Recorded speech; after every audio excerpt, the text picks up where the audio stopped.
Merhabalar, kanalıma hoş geldiniz. Bugün sizlerle yine çok güzel, çok pratik, sadece ve sadece en fazla 2 saatte yapıp takabileceğiniz bir çantayla geldim. Çantayı örmesi benim sadece 1,5 saatimi aldı. Yani 90 dakikada bitirdim ama sizler için 2 saat diyorum. Hani tutturması, dikmesi vesaire dersek 2 saatte çok rahat yapıp hemen sabah takıp gidebileceğiniz gerçekten çok güzel ve çok pratik bir çanta oldu. Ünlü markada kullanmış olduğumuz örneği bu. Ben Minivek'e uyarladım ve toplamda sadece ve sadece 65 gram rafya kullandım. Fıstıklarımı üçlü yapmış olmama rağmen bakın hemen rafyamı da göstermek istiyorum. Kullandığım rafya bu. Renk kodu D70. Şöyle göstereyim sizlere de. Bakın. Renk kodu D70 ve 65 gram rafya gitti. 100 gramlık bu bobinler bir tane almanız yeterli. Üstüne ipiniz bile kalıyor diyebiliriz. Bu setimiz hazır halde satılan bir set. Bakın kendi içinde tabağı var. İçinde gördüğünüz gibi kendinden bu şekilde deri ağız kısmı var, kapağı var. Bu şekilde hazır. Her şeyi hazır. Çıt çıtıyla, saplarıyla, bakın saplarının takma yeriyle oldukça kullanışlı bir set. Bu çantamda aynı zamanda 3,5 milimetrelik tığ kullandım. Bir de taban tığlama tekniği gösterdim sizlere. Çok daha düzgün ve bakın buranın sıkı olabilmesi için. Onun için de yanında ikinci bir tığ olarak 3 milimetrelik bir tığ kullanıyorum. Çift tığ ile yapıyoruz taban kısmını. Daha sonra üstünü normal 3,5'la aynen devam ediyoruz. Tam kalıptır. Bakın görüyorsunuz. Videonun içinde ölçünüzü nasıl almanız gerektiğini, siz kendi çantalarınızda nasıl bir yol izlemeniz gerekiyor bu konuyla ilgili hepsinin detaylarını verdim. Çünkü olabilir farklı ip kullanabilirsiniz. Eliniz farklıdır, tığınız farklıdır. O zaman ölçü alma şeklinizi nasıl ayarlamanız gerekiyor ondan da bahsettim videonun içinde. Ben çok severek ördüm. Umarım siz de beğenmişsinizdir ve bu videoyla benimle bu çantayı örersiniz diyorum. Hala kanalıma abone olmadıysanız ücretsiz bir şekilde kanalıma abone olabilir ve beğenilerinizle, yorumlarınızla da destek olursanız çok çok mutlu olurum. Dediğim gibi ölçüsünü veriyorum ve hemen heyecanla çantayı örmeye başlamak istiyorum. Şöyle bakın şu görmüş olduğunuz ters sık iğneye kadar toplamda, hatta onunla beraber toplamda 17 santimlik bir örgü kısmımız var. Yani çantanın finalde aslında boyu 20 santimi bulmuş oluyor. 20,5 falan oluyor. En olarak şöyle iyice yatırayım. En olarak 16,5 santime denk geliyor çantamızın eni. Dediğim gibi çok güzel, oldukça geniş bir iç hacmi var. Hemen şöyle göstereyim size içine, bakın. Çok rahat bir şekilde şöyle cüzdanımı koyuyorum. Şöyle bakın normal büyük boy bir telefon koyuyorum. Ve yine şöyle gözlük kılıfımı koyuyorum. Ve görüyorsunuz hepsini alıyor. Hatta şu kenarları da boşta. Oraya da istediklerinizi koyabilirsiniz. Astar gerek duymadım. Ama astar takmak isterseniz siz tam çantaya birleştirmeden önce önce astarlayıp daha sonra çantayla buluşturabilirsiniz. Bu tamamen size kalmış. Ama dediğim gibi ben tercih etmedim. Gerek de duymadım. Örneklerimize çok büyük delikler yok. Bakın içine koyduğum onca şey belli bile olmuyor yani ne oldu. Fıstıklarımız yoğun olduğu için hiç ihtiyaç yok. Ve hazırsanız haydi hemen heyecanla bu güzel çantayı örmeye başlayalım. Şimdi benim rafyam çok kalın olmadığı için ben hesaplamamı yaptım. Bakın bunun etrafını dolaşacağım şekilde hesaplamamı yaptım. Ve hesabımı yaptığımda 3'ün katı olması gerektiği için 65 ilmek benim için yeterli oluyor. 65 ilmek olabilmesi için de bunun ne yapıyorum? Bir tanesini üçlü, bir tanesini ikili, bir tanesini üçlü, bir tanesini ikili yapıyorum.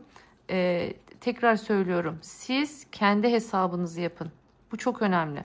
Yani bunu yapmanın çok kolay da bir yolu var. Onu da söyleyeyim. Zincir çekin ve bir sıra sık iğne dolaşın zincire. Bunun etrafını tutun, dolaştırın. Kaç ilmek sizde bunun etrafına denk geliyor? Onu 3'ün katına en yakın olacak sayıya yuvarlayın ve Tabanınızı ona göre başlayın. Bu da bir diğer yöntemdir sizin için. Şimdi ben şöyle kenardan başlıyorum.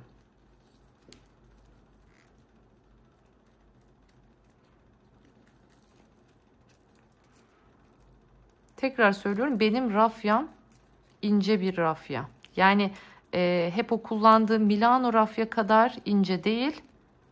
Ama yine de ince. 2 tane yaptım. Şimdi ben taban tığlamasında şu yöntemi kullanacağım burada. Hemen onu da göstermek istiyorum size. Taban kullanımlarında en büyük sıkıntılardan bir tanesi tabanın üst sıraları örmeye başladığımızda kasma yapmasıdır. Bunun sebebi de burada bu tığı aşağıya indirirken tepelerimiz çok büyür. Tepeler çok büyüdüğü için de ister istemez siz oldu zannedersiniz. Etrafını güzel dolaştım zannedersiniz ama siz yukarıya çıktığınız anda artık örgünüz küçülmeye başlar. Örgünüz küçüldüğü için de bu sefer tabanlar böyle çıkıntı bir şekilde kalır. Örgünüz içe çökük olur.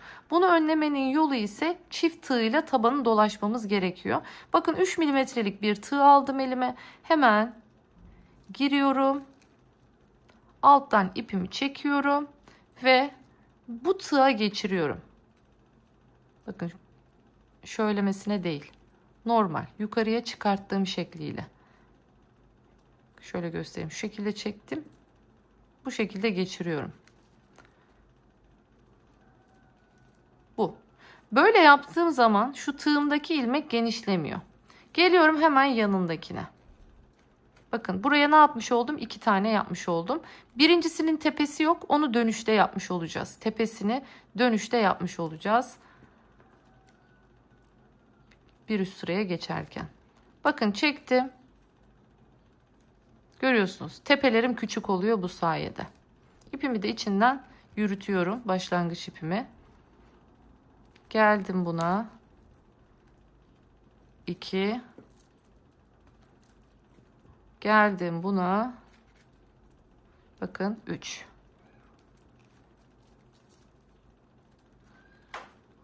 Evet. Görüyorsunuz tepelerimiz ne kadar düzgün. Şimdi sıradakine ne demiştik? 2 tane.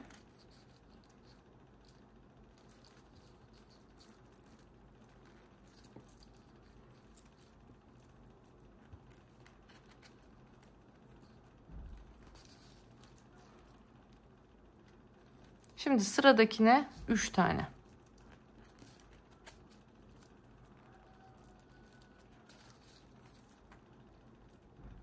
Bir.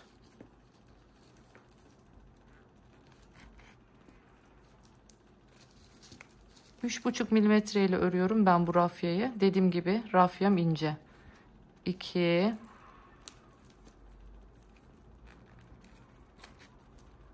Ve 3.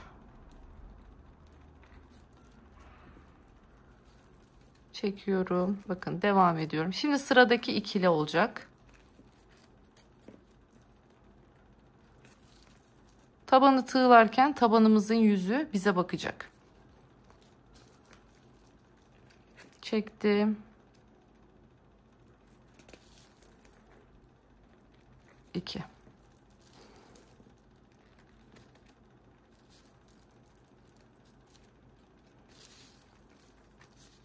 Şimdiki üçlü. Bu kısım biraz çift tığ, sabır istiyor tabii ki de. İpimizi de geçirelim artık buraya. 2 tane oldu. Ama sabırla bu işi hallettiyseniz çok daha düzgün bir kenar hattı oluşturmuş olacaksınız. 3.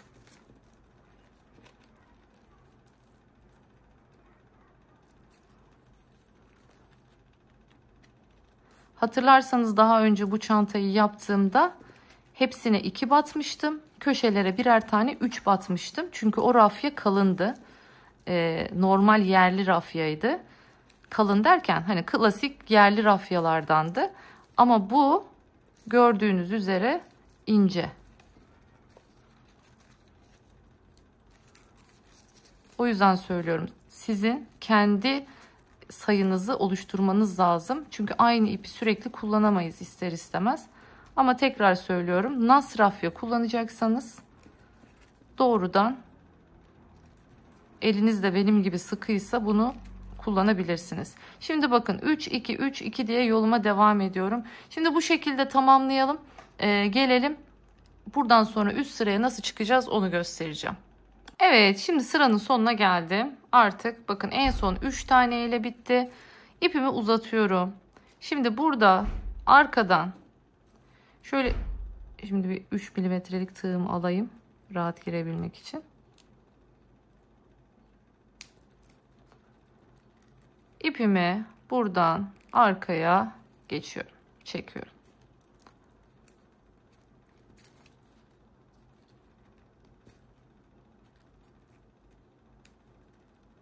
Şimdi ipin uzantısından giriyorum.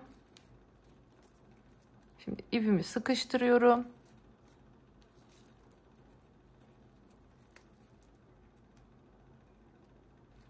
Evet. Ve sık iğnemi yaparak başlıyorum. İkinciye,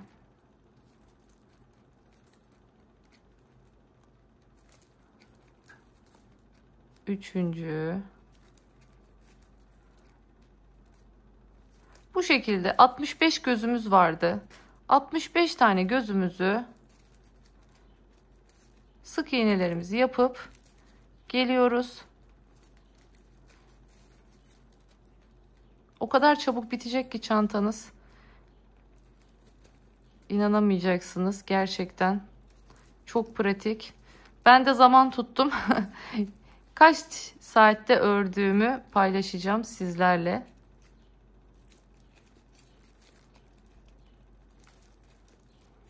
Bakın görüyorsunuz. Nasıl yaptığımı görüyorsunuz. Baş parmakla çıkartmıyorum kesinlikle. Görüyorsunuz. Hep tığımı kullanıyorum. Elimi çeviriyorum. Böylelikle tepe ilmeklerim bakın standart bir şekilde ilerliyor.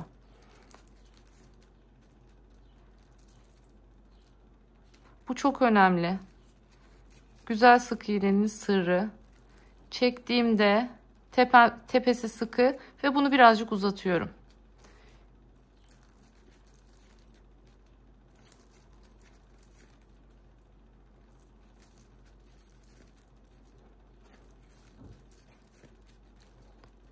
Baş parmakla çekerseniz şu ilmek kısalır. Bakın şu V'deki şurası kısalır. Tepeleriniz bu şekilde böyle düzgün bir şekilde ilerlemez.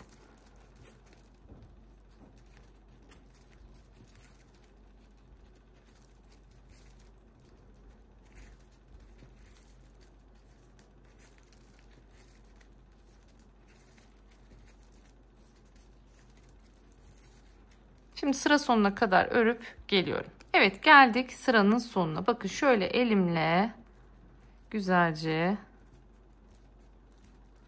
örgüyü döndürüyorum dışa doğru. El ütüsüyle şöyle çeviriyorum. Son sık iğnemi yaptım. Yine ilmeğimi uzatıyorum. Bakın görüyorsunuz. Şöyle tığımın tepesi, arkadan bakın girdim ilmeğin tepesine. İlk gerçek sık iğnenin tepesinden giriyoruz. Sonrasında şimdi bu ipi arkaya çekiyorum.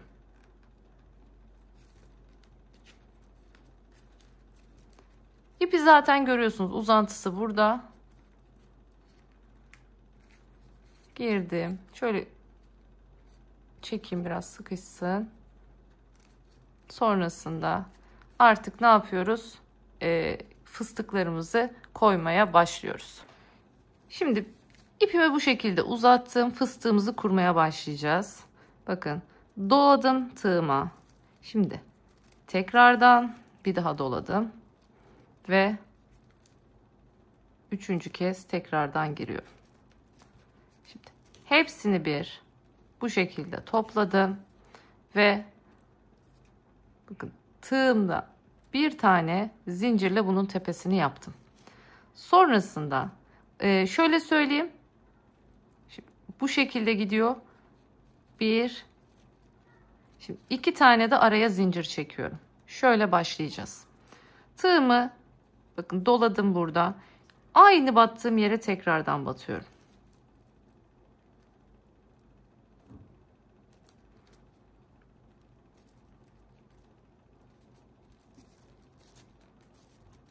uzattım 1, uzattım 2, uzattım 3. Eğer sizin ipiniz kalınsa fıstıklarınızı üçlü değil ikili yapabilirsiniz. Bakın tığımda 2 tane bırakıyorum, tekrar doluyorum. 1, 2 tane atlıyorum. Üçüncüsüne geliyorum. Başlıyorum tekrar fıstık kurmaya. Doluyorum, tekrar giriyorum. Doluyorum, tekrar giriyorum. Şimdi bunu da topladım bu şekilde. Tığımın üstünde 3 tane var. Hepsini bakın bu şekilde kapattım. Tekrardan şimdi araya 1, 2 tane zincir çekiyorum. Tığımı doluyorum. Aynı fıstığı yaptığım yere tekrardan 1, uzatıyorum 2, şöyle 3. Hepsini birden topladım. Tığımda 2 tane var. Bekletiyorum.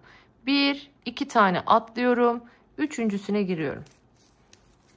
1, 2 ve 3. Topladım bunları da. Tığımın üstünde 3 tane var. Artık hepsini bu şekilde, bakar mısınız nasıl güzel oluyor. 1, 2. Zincirimi çektim.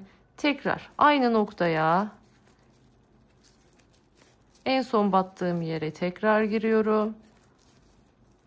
3 seferde tığımı doladım. 1, 2 atladım. Üçüncüsüne. Şöyle söyleyeyim. Kalın rafyalarla ya da yumuşak yerli rafyalarla çalışıyorsanız fıstıklarınızı ikili yapabilirsiniz. Yani ben 3 seferde doluyorum ya, siz 2 sefer. Evet, üçünü bir topladık. Kağıt ipte yine aynı şekilde 2 sefer yapabilirsiniz. Ama Milano rafya ya da bu şekilde nas rafya kullanıyorsanız bunlar ince olduğu için üçlü çekmenizi tavsiye ederim. Fıstıklarımızın daha belirgin olması için. Bakın tığımı yine doladım. Aynı en son girilen yere tekrar 2 ve 3. Tığımda 2 tane var. Bekletiyorum. 1, 2 tane atlıyorum. Başlıyorum şimdi. 1, 2, 3. Şimdi tığımda 3 tane var. Hepsini topladım. Geliyorum. 1, 2. Aynı yere tekrar. Bakın tepe ilmeklerinizi lütfen arttırmayın. Yani genişletmeyin. 2 tane var. 1, 2, üçüncüye girdim. 1, 2, üçüncü kez girdim. Şimdi hepsini topladım. İlk sırada bakın böyle yan kayıyormuş gibi geliyor size ama şimdi bunlar şu şekilde toparlandığında hizasına gelecek. Hiç canınızı sıkmayın. Bakın şu şekilde son derece güzel ilerliyoruz. Şimdi sıra sonuna kadar bu şekilde örüp geliyorum. Ondan sonra birlikte devam edeceğiz. Bir üst sıraya nasıl geçiyoruz onu göstereceğim. Evet, geldim. Şimdi bakın en son bu aşamaya. Şu tığımda bakın 2 zincir çektim. Fıstığı yaptım. Şimdi bu fıstıkla bu fıstığın birleşmesi lazım burada. Bunu birleştirirken ne yapıyorum? Tığımda 2 taneyken geliyorum. Bunun tepesine bir zincir yapmıştık hatırlarsanız. Oraya giriyorum. Buradan bir ilmek çekiyorum. Ve o ilmeği bu ikisinin içinden geçiriyorum. Ve sonrasında evet bir zincirle sıkıştırdım. Görüyorsunuz. Böylelikle şöyle tam düzgün, hiç belli olmayacak şekilde birleşti. Şimdi devam ediyorum. Bakın burada şu kısım önemli. Bu tamamen size kalmış. Şöyle sadece aralara 3'er tane zincir çekerek de gidebilirsiniz. Pardon, sık iğne yaparak da gidebilirsiniz. Yani şöyle göstereyim size.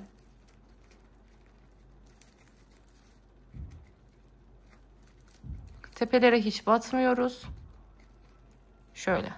Sadece ara noktalara 3 tane.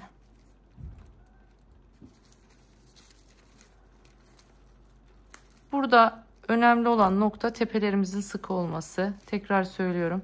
Aşağıda nasıl yaptıysanız, şu alt sık iğneniz nasıl yaptıysanız burayı da aynı şekilde yaparsanız ilmekleriniz örgü kısmında, yani örnek kısmında genişlemiş olsa bile örgünüz bu aşamada tekrardan toparlanır, kendine gelir. Bakın görüyorsunuz, sadece zincir boşluklarına üçer tane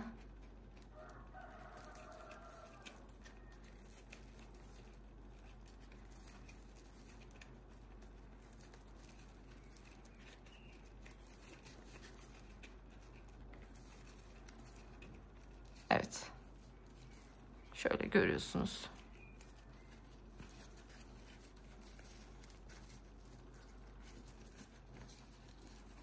Çok güzel oluyor. Şimdi bu sırayı sık iğneyi dolaşıp hemen geleyim. Dediğim gibi tekrar söylüyorum. Aralara 3 tane. Her bir araya 3 tane yapıyoruz. Evet, 3 tane de buraya yaptım. Geldim. Şimdi buradaki şu görmüş olduğunuz şu araya 3 tane yapmıştık hatırlarsanız. Şu ilk yapmış olduğumuz değil, ikinci yapmış olduğumuzun tepe noktasına geliyorum. İpimi buradan çekiyorum. Yine uzantısından giriyorum. İlmeğimi çıkarttım. Şimdi çıkıyorum yukarıya. Doladım. Tekrar. Doladım. Tekrar. 3 tane. Kapattım tepesini. Pardon, bu sefer kapatmıyorum, özür dilerim. Kayıp gitmemesi için bu sefer bu tarafa yaslayacağız. Bu aşamadayken doluyorum. Şimdi 1 2 üçüncüye çıktım tekrar. 2 3 çektim, bunu da tığın için üstünde 2 tane var, ikisini bir topladım. Şimdi 1 2 tane zincirimi çekiyorum, aynı noktaya bir kere daha girerek üst sıraya bakın başlıyorum. İlkinde bakın tekli başladım, ikincisinde çiftli başladım. Bir üst sırada tekrar tekli, bir üst sırada tekrar çiftli. Yani ne demek istiyorum? Dikkat ettiyseniz burada tek fıstık yaparak başlamıştık. Burada bakın şu ikisini yapıp o şekilde başladık. Bu sayede ne olmuş oluyor? Böylelikle biz yukarıya doğru gittikçe, yani ek yerimiz sürekli bir sağ bir sol, yani böyle ortaya doğru kayıp gitmesin diye aynen normal bu noktada kalabilsin diye yapıyoruz bunu. Şimdi tığımın üstünde 2 tane var. 1 2 tane atladım. Bakın yine aynı şekilde tam tepesine denk getiriyorum. 2 kere yaptım. Şimdi 3 kere. Üçünü bir topladım. 1 2 tane zincirimi çektim. Aynı yere tekrar 2 ve 3. Tığımı doladım. 1 2 3 2 ve 3. Tığımın üstünde 3 tane var. Hepsini bir topladım.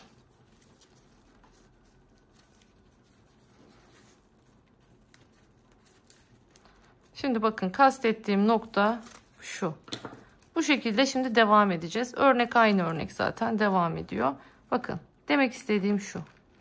Bunun tam tamına bunun içine girmesi lazım. Görüyorsunuz, tam tamına içine oturdu. Sıkı sıkıya oturdu. Bu şekilde olursa yukarıya çıktığınızda örgünüzü tam olarak buraya yerleştirebilirsiniz. Ben bu şekilde şimdi dolaşıp geleceğim. Bakın tekrardan göstermek istedim şimdi sizlere. Bu sefer bu şekilde bitiyor. Görüyorsunuz. Araya ne yapmamız lazım? 2 zincir çekmemiz lazım. Ama ben burada 2 zincir çekmiyorum. 1 zincir çekiyorum. Geliyorum bunun tepesine. İlmek kaydırıyorum ve bu ikinci zincirim olmuş oluyor. Bakın görüyorsunuz. Sonra bunu yine bir zincirle kilitliyorum ve tekrardan yanındaki boşluktan başlıyorum. 1 2. Eğer aralara 3 koymasaydınız ne yapacaktınız? Bakın hemen onu da göstereyim. Onun da duruşunu görün. Siz hangisini istiyorsanız ona karar verin. Bu şekilde 1, 2 tane araya, şuraya, bir tane tepeye. 1, 2, 2 araya, bir tepeye. Bakın bu şekilde. Görüyorsunuz. Valla ben bu şekilde hep diğerinde daha çok sevmiştim. Sanki yine daha çok sevdim. Böyle devam edelim. Size de fikir olsun hangisini yapmak isterseniz. Ben 2 tane ortaya, bir tane tepeye. 1, 2, bir tane tepeye.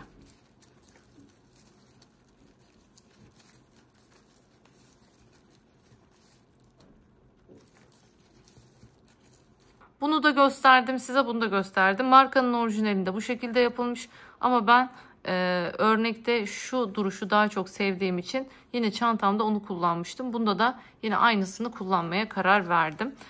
Artık dediğim gibi bu sırayı bitiriyorum. Bu sırayı bitirdikten sonra yine buradaki gibi eklememi yapıyorum. Yine aynı şekilde başlıyorum fıstıklarımı kurmaya. Ama ne demiştik? Fıstığı bir böyle kuracağız, bir böyle kuracağız. Bir böyle kuracağız, bir böyle kuracağız. Ek yerimizin değişmemesi için tekrardan o konuda size hatırlatmış olayım. Örüyorum, bitiriyorum ve daha sonra görüşüyoruz. Evet, çantamız bitti. Şöyle hemen yüksekliğini göstermek istiyorum sizlere. Bakın toplamda şu ilk sırayı da sayarsak 17 santim olmuş yüksekliğimiz. Sıra olarak da 1, 2, 3, 4, 5, 6, 7, 8 sıradan oluşuyor. Hemen şöyle söyleyeyim, sonra inanılmıyor. Gerçekten zaman tuttum. Şu örnek sırasıyla bir sıra sık iğne sırasının yapımı toplamda 11 dakikamı aldı benim. O yüzden şöyle hesapladığımız zaman 8 sıra olduğunu düşünürsek 88 dakika olarak hesap tutabiliriz. Yani 90 dakika dersek 1,5 saatte bu çantayı örnek kısmını örebiliyorsunuz. Sadece bakın bitirdim. Ağız kısmını ters sık iğne ile bitireceğim. Ağzında bir dalga oluşsun istiyorum. Daha sonra da iğne ile dikeceğiz ve çantamız bu kadar bitti. İçine siz dilerseniz astar takabilirsiniz. Eğer astar çalışacak olanlar ne yapacaklar? Bu aşamadayken astarlarını çantaya tutturacaklar. Yani buraya tutturacaklar. Ağız kapak kısmını daha sonra dikecekler. Bu şekilde astarlamasını da yapabilirsiniz. Dilerseniz hemen ağız kısmını bitirelim. Bakın yine her zamanki gibi aynı yöntemle bir üst sıraya çıktım. Şöyle bir tane zincirle sıkıştırıyorum. İpimi uzatıyorum biraz. Bir sık iğne atlıyorum yanındakine. Girdim. İlmeğimi çıkarttım. Uzattım ikisini birden. Bakın topladım. Uzattım. Bir tane atladım. Kasmaması için uzatıyoruz. Burası önemli. Ağzının kasma yapmaması lazım. Bakın bu şekilde geri geri gidiyorum.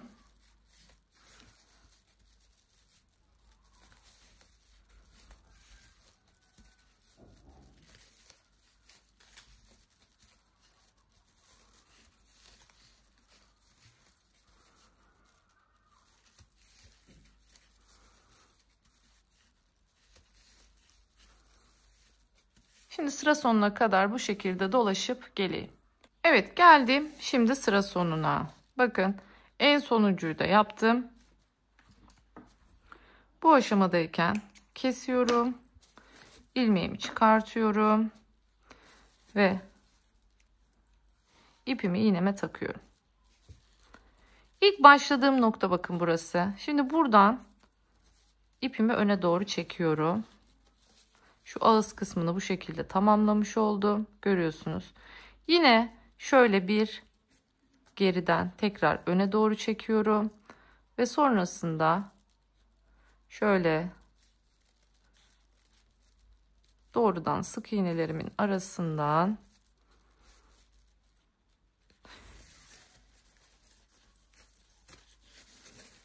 yürütmemi yapıyorum. Biraz daha götüreyim. Gerçekten şu an şöyle söyleyeyim. Tam hasır havasını yakalıyorsunuz bu ipte. Ben ipi çok beğendim. Hem kalın değil, ince bir rafya. Hem ama aynı zamanda dokusal olarak böyle o kağıt ipin verdiği hasır görüntüsünü de çok güzel bir şekilde veriyor. Beğendim. O anlamda ben de sizlerle beraber bu şekilde deneyimlemiş oldum. Bakın şimdi bu çantada şöyle bir durumumuz var. Biliyorsunuz bu çantamızı şimdi dar olduğu için ütüyle buraya girme şansımız yok. Yani içini ütüleme şansımız yok. Ancak şöyle içine bir şey doldurup yüzünden bir bez koyaraktan şöyle hafiften ütü vurmak istiyorsanız ütüleyebilirsiniz. Benimkisi şu anda gayet düzgün oldu. Hiç ütüye ihtiyaç yok. Bu arada esnemeyen bir ip, onu da söyleyeyim. Böyle yumuşak yerli rafyalar ya da Milano rafya gibi esnemiyor ipimiz. Şöyle elimle bakın. Şöyle bir el ütüsü yapıyorum. Şimdi burada asıl bu çantanın bence en önemli püf noktası şu. Tabanı yaptıktan sonra ve şu ağzı taktıktan sonra içine bu tabanın bu ağızda hiçbir şekilde dönük durmaması lazım. Yani şöyle buruk oluyor bazen. Görüyorum. Bunun olmaması lazım. O yüzden şu tabanın şu şekilde tuttuktan sonra şu yan ortalarını çok iyi belirlemeniz gerekiyor.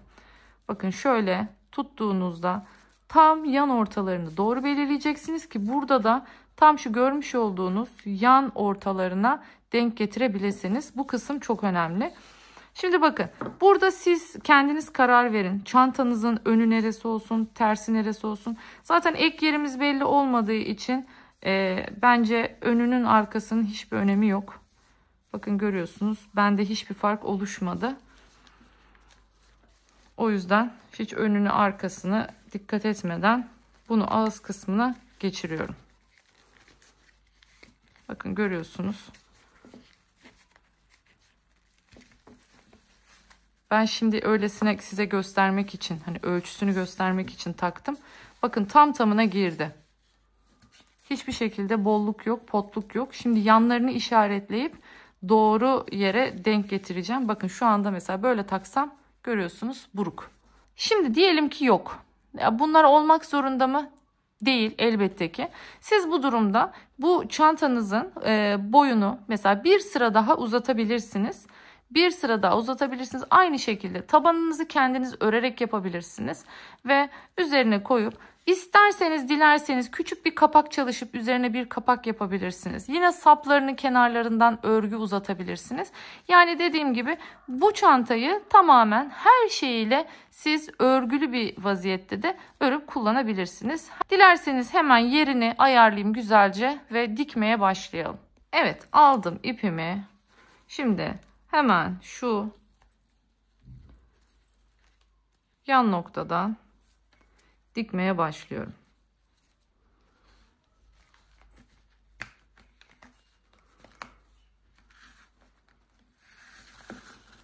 Şimdi ipin şöyle bir kısmını dışarıda bırakıyorum. Çünkü diğer taraftan rahat dönebilmek için hani sonrasında şöyle kalsın. Çok fazla ipi ne yapmamış oluruz, böylelikle geçirmemiş oluruz. İpimiz bittiği yerde diğer ucundan devam ederiz. Şimdi şöyle göstermek istiyorum. İçindeki diğer noktadan çıkıyorum.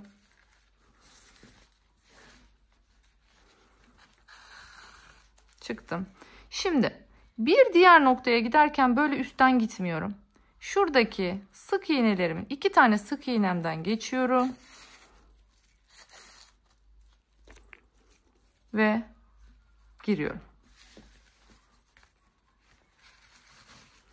Böylelikle dikiş izim olmuyor ön tarafta. Bakın arkadan yine çıktım.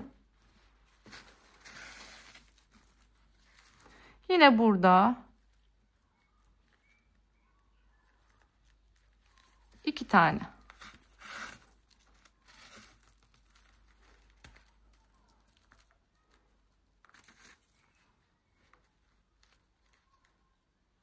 Şimdi buradan giriyorum arkaya. Mantık tamamen bu şekilde.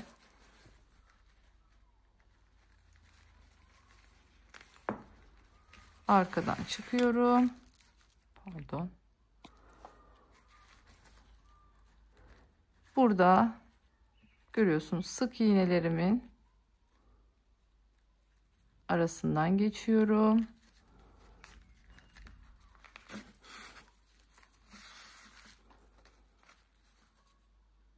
Tekrar arkaya.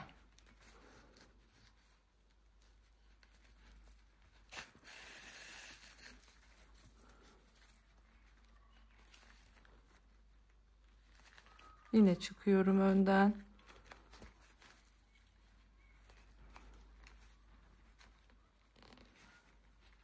Burada çift kat deriden geçiyoruz.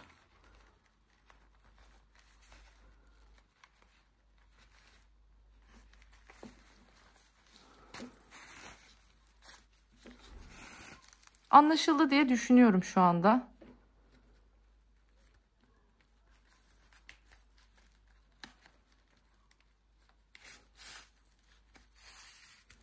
Bakın önde herhangi bir şekilde dikiş izi olmamış oluyor bu sayede.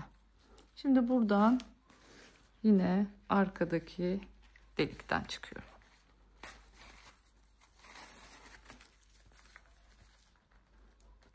Bu şekilde 2-2 yaptığınızda denk geliyor. Çünkü ben ne demiştim? Hesaplamamı buradan tepe noktasına göre yaptım.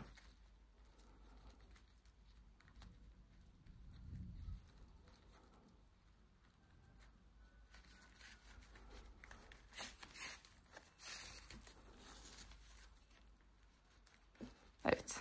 Anlaşıldı diye düşünüyorum. Şimdi bir ipim gittiği yere kadar gideyim. Oradan sonra devam edelim. Evet, şimdi bakın başladığım noktaya kadar geldim. Şimdi en son bakın ilk başladığım yerden gene çıktım. Şimdi geriye doğru gidiyorum. Sağlam olması için ben çift tur dikiyorum. Bilginiz olsun. Ama siz dilerseniz buradayken de bırakabilirsiniz. Hem böylelikle içinde şu dikişlerin şu boşlukları da doldurmuş oluyorum. Yani her yeri dikiş olmuş oluyor bu sayede. Şimdi geri geri gidiyorum.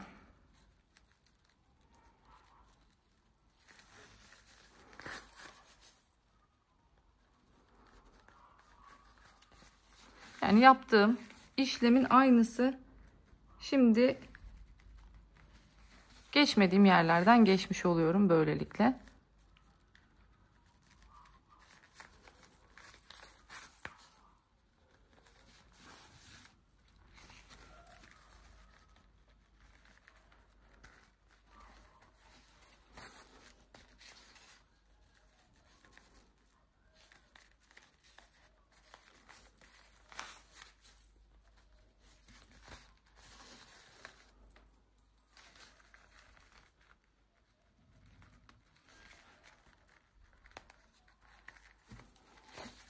Evet. Bakın görüyorsunuz. Diğer türlü de gidiyoruz. Aynı yere kadar geleceğiz. Dediğim gibi bu ipim biterse iğnemi ipin diğer tarafına geçireceğim. Buradan devam edeceğim. En son bittiği yerde yine aynı ilmeklerimin arasından ipimi gizleyerekten yok edeceğim. Ve artık çantamız görüyorsunuz hazır. Sapını takacağız ve bitecek. Ben çok beğendim. Umarım siz de beğenmişsinizdir. Çok tatlı oldu. Hadi çantamızı hep birlikte tamamlayalım. Bakın dediğim gibi ipim artık yeterli. Bu kadar geldi. Şimdi bu ipi normal yatayda sık iğnelerimin arasından gizliyorum. Ve bu noktada kesiyorum. Şimdi bitmedi tabii ki de. O yüzden ne yapıyorum? İpimin görüyorsunuz diğer tarafını alıyorum. Hatırlarsanız pay bırakmıştık. Şimdi buradan devam edeceğiz aynı şekilde.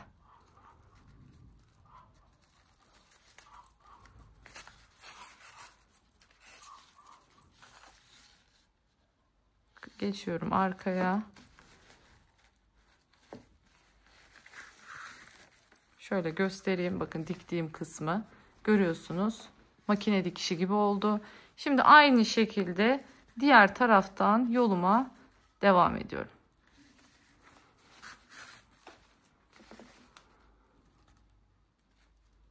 Burada da ipimi, bakın bitirdiğim nokta şurada, şu yanda. Bu yana kadar geleceğim. Yine aynı şekilde sık iğnelerimin arasından ipimi gizleyeceğim. Artık o aşamasını göstermeme gerek yok. Ve doğrudan finale geçeceğiz. Evet, şimdi bir tarafını taktım. Bir tarafını da birlikte takalım sizlerle.